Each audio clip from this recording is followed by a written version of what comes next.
I'm Sarah Fergani with KENS 5 News Now. Bullet casings in a blood trail along the I-35 frontage road lead to the discovery of a dead man and a second person hurt. Officers were called to a motel on San Antonio's northeast side near Rittiman just after 8:30 Tuesday night. Police say they found a man shot several times in the stomach, and a second person was shot in the arm, but has not been able to tell police what happened. Police say they arrested one suspect, but no word yet on a motive. Morning rush hour on the highway turns into a terrifying situation when a 19-year-old is shot. Police say he was heading south on 281 just north of downtown Tuesday morning. A car pulled up next to him and someone opened fire. The shooter got away. The 19-year-old is in critical condition. Police believe that it could be a random act of violence. It comes as UTSA researchers are looking into ways to try and curb road rage, which seems to be a growing problem. Dean DeSoto with the Community Alliance for Traffic Safety says they're tracking facial cues and reflexes through simulations. What it also surprises that pop up and how do you respond, how you purse your lips, how you draw your jaw, which way do you look. Now, he says he's compiling a panel of victims and plans to model an aggressive driving campaign after drunk driving and seatbelt messaging, which helped change laws. A food truck owner is the latest victim of theft, and he says his business is taking a big hit.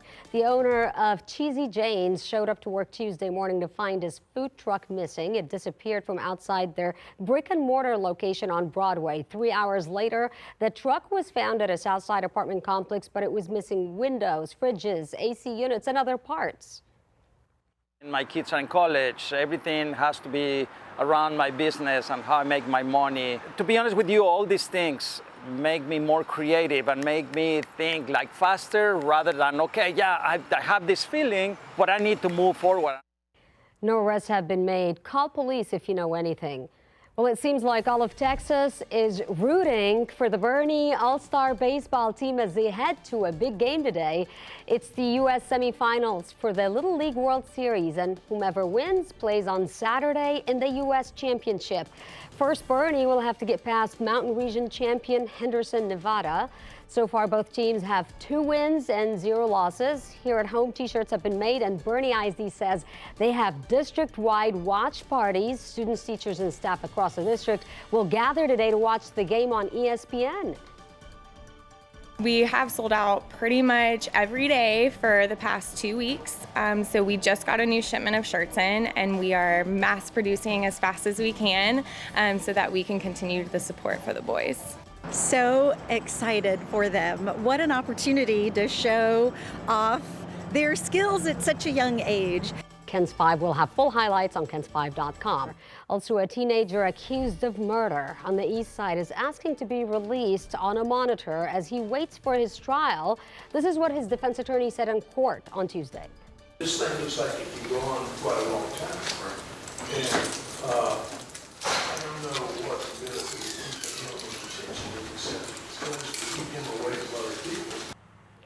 The teen is accused in the killing of 18-year-old Anthony Simmons on June 25th on North Foster Road. 2 other men were also facing charges for the shooting. Prosecutors said more than 50 shots were fired. They argued it's too dangerous to allow the teen to be on the streets, and the judge agreed with the prosecutors. So now they're deciding whether the teen will be charged as an adult. Despite consistent warnings about extreme heat, a toddler has died after police say her mom left her in a hot car. Police in Corpus Christi arrested Hilda Ann Adame after her daughter, who's about to turn 2, was found in an SUV parked at a middle school Tuesday afternoon. It's still unclear how long the girl was in that car. The school's nurse performed CPR, but the toddler died at the hospital. Shelters across San Antonio are shifting their hours in response to the record-breaking heat. A unified effort in San Antonio to help those in need and our homeless community. On Tuesday, more than 250 people showed up to Christian Assistance Ministry to cool off.